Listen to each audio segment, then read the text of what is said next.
नरसिंहोऽखिलाज्ञानमतध्वान्तदिवाकरः जयत्यमितसज्ञानसुखशक्तिपयोनिधिः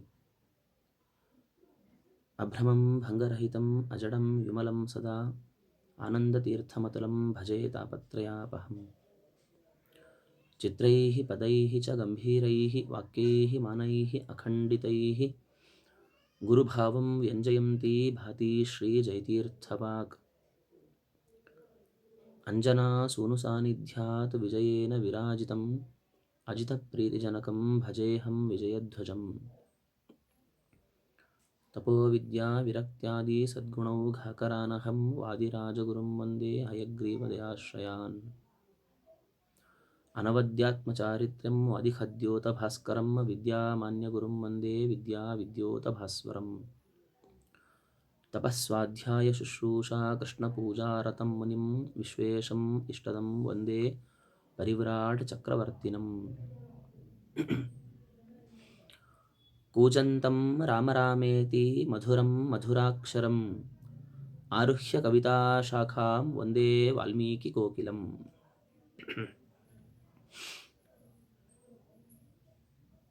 हमारे भारत के दो ऐतिहासिक ग्रंथ हैं।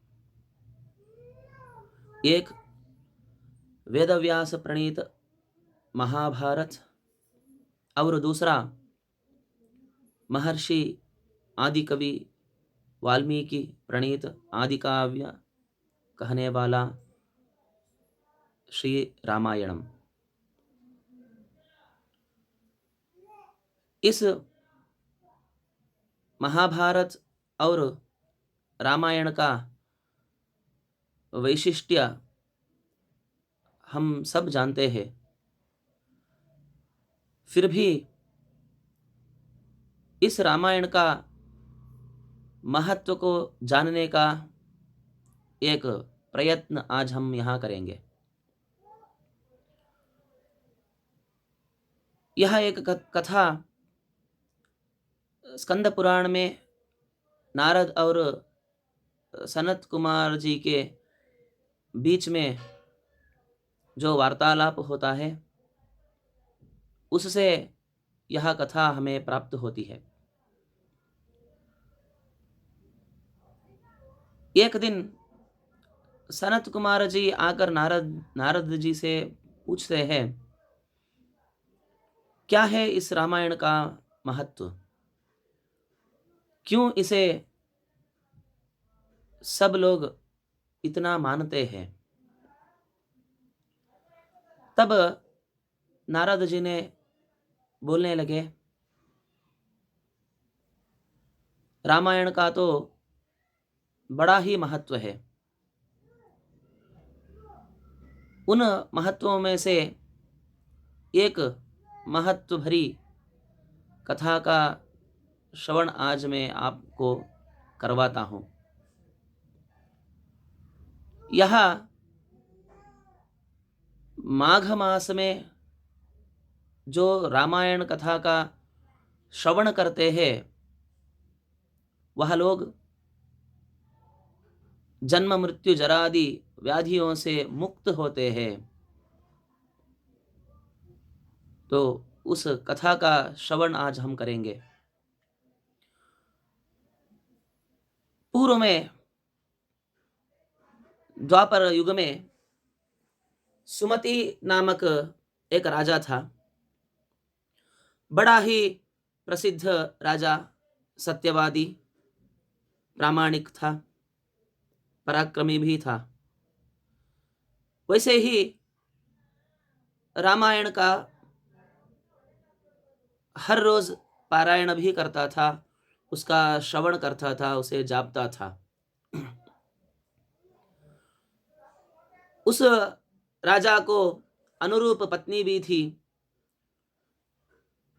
पत्नी का नाम सत्यवती था। यह दोनों पति पत्नी मिलकर रामायण कथा का श्रवण करते थे हर रोज। एक दिन ऐसा हुआ, यहाँ सुमति राजा के आस्थान पर विभांडक नामक का एक महर्षि आते हैं। तब यह सुमति राजा बहुत प्रसन्न होकर उस महर्षि का आदर सत्कार सब करते हैं।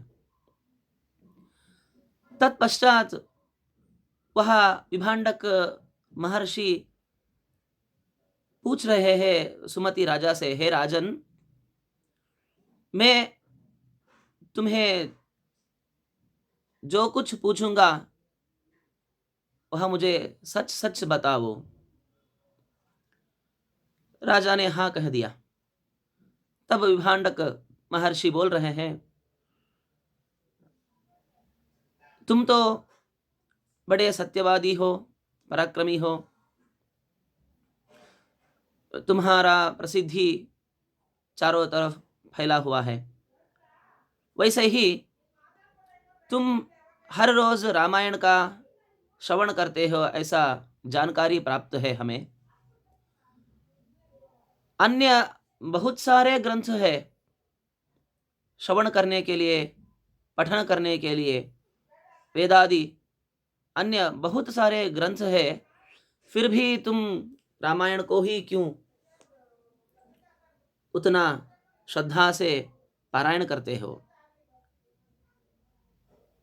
तब सुमति राजा बोलने लगे, हे महर्षि, यह एक मेरा और मेरी पत्नी का एक स्वारस्यपूर्ण और आश्चर्यजनक कथा है, वह मैं आपको सुनाता हूँ।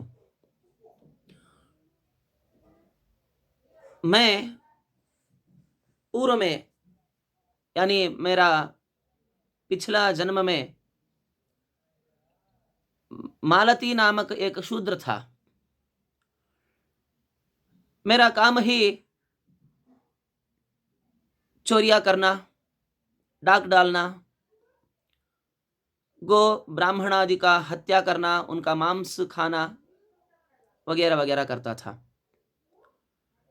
एक दिन ऐसा हुआ जब बढ़ों की मैंने मर्यादा नहीं की, तब मेरे घर वालों ने मुझे बाहर कर दिया। तब बहुत प्यास से मैं इधर उधर भटकने लगा।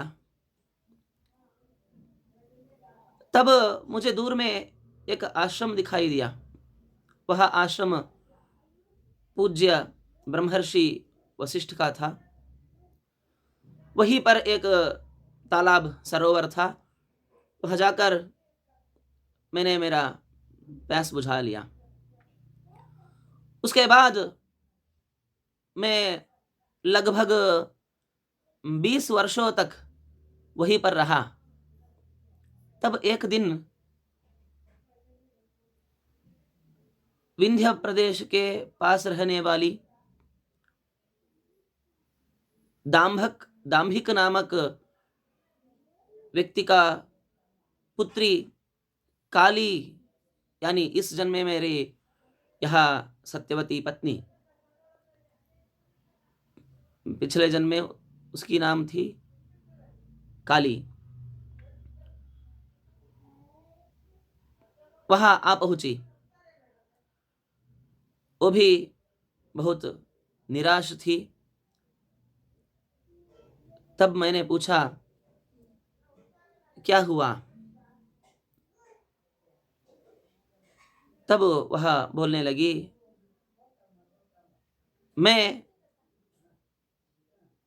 मेरा जो पति था उसका ही वध कर दिया। उससे भयभीत होकर मेरे भाइयों ने मुझे घर से निकाल दिया। इस तरह वह उसकी कथा को मुझे बताई। तब मैंने भी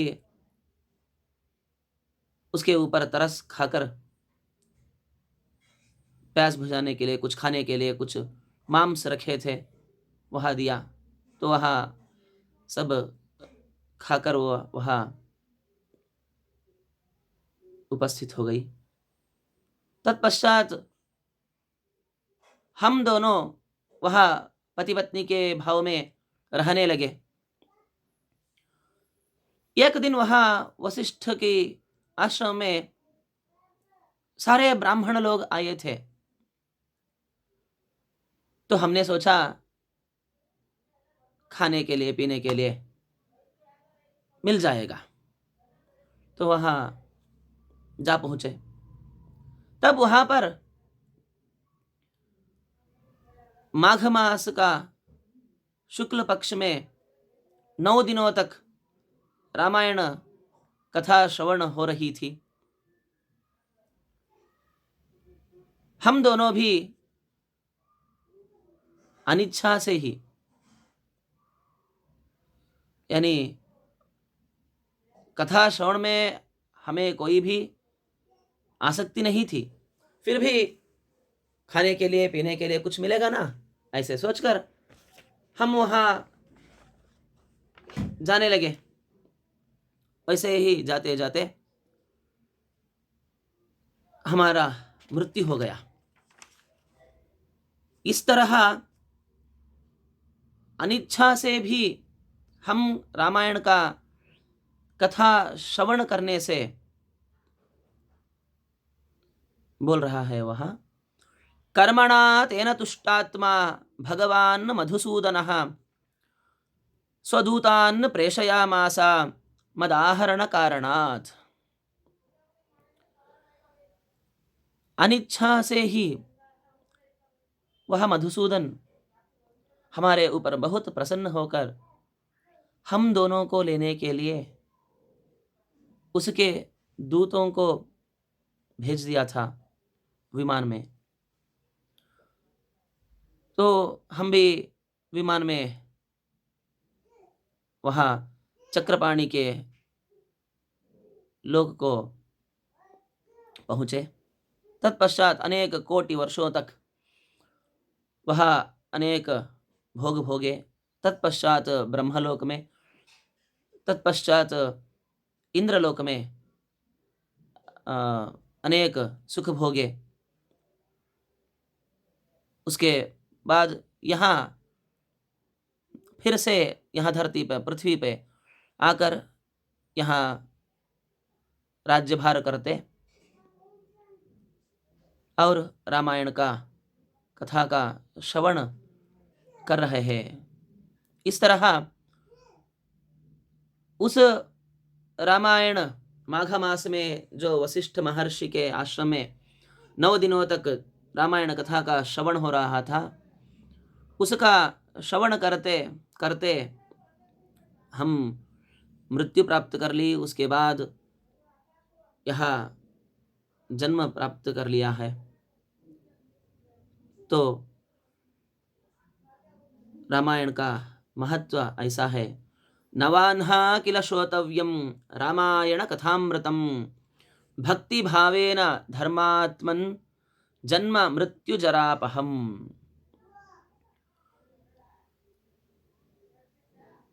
सुमति राजा विभांडक महर्षि को बोल रहे हैं, हे महर्षि, जो व्यक्ति यहाँ रामायण को भक्ति भाव से, अत्यंत भक्ति भाव से 9 दिनों तक श्रवण करेगा, वह जन्म मृत्यु जरादि व्याधियों से मुक्त होकर परम धाम को प्राप्त करेगा। इसमें कोई भी संदेह नहीं है। इस प्रकार वह सुमति राजा स्वारस्यपूर्ण कथा को विभांडक मुनि को बोल रहे हैं। यहाँ सुनकर बड़ी प्रसन्नता से वह विभांडक मुनि राजा को आशीर्वाद देकर वहाँ से निकल पड़े। इस तरह रामायण का महत्व हम स्कंद पुराण में देख सकते हैं। श्रीकृष्णार्पणमस्तु।